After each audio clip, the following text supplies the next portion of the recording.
Right, so here we have question 5, and as per usual with these questions, the first thing that we want to do is to draw the picture. So we've got a bullet that we know is travelling towards a sandbag, and we know that the mass of the bullet is 0.15 kilograms, and the mass of the sandbag is 30 kilograms.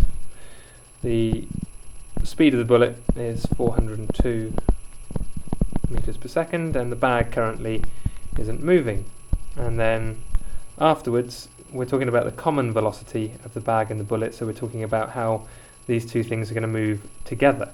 So we then want to think about our bag with the bullet impacted.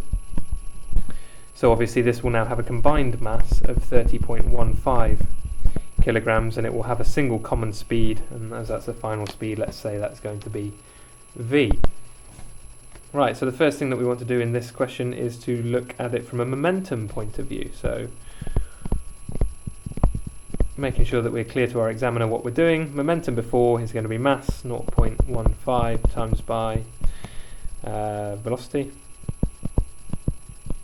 and for the sandbag is going to be 0, and that should be equal to our mass afterwards, which is 30.15 times by velocity here, which is v. Now if I put that into my calculator, the left hand side comes out to be 60.3, and that's equal to 30.15 v, so this works out nicely, and we have the final speed here, v is equal to 2.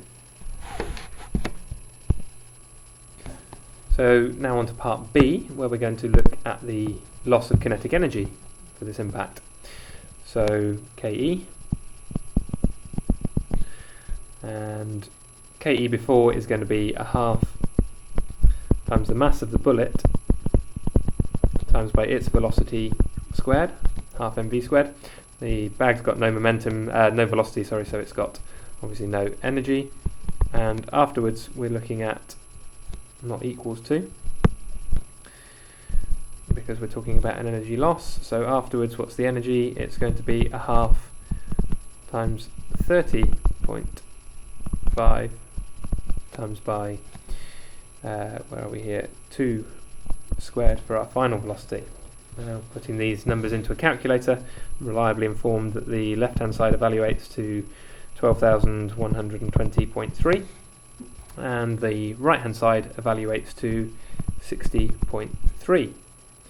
So this was our initial energy, this is our final energy, so to find the difference between the two we just subtract, and if we do subtract we get 12,060 joules of energy, or what we would probably prefer to write as 12.1 kilojoules.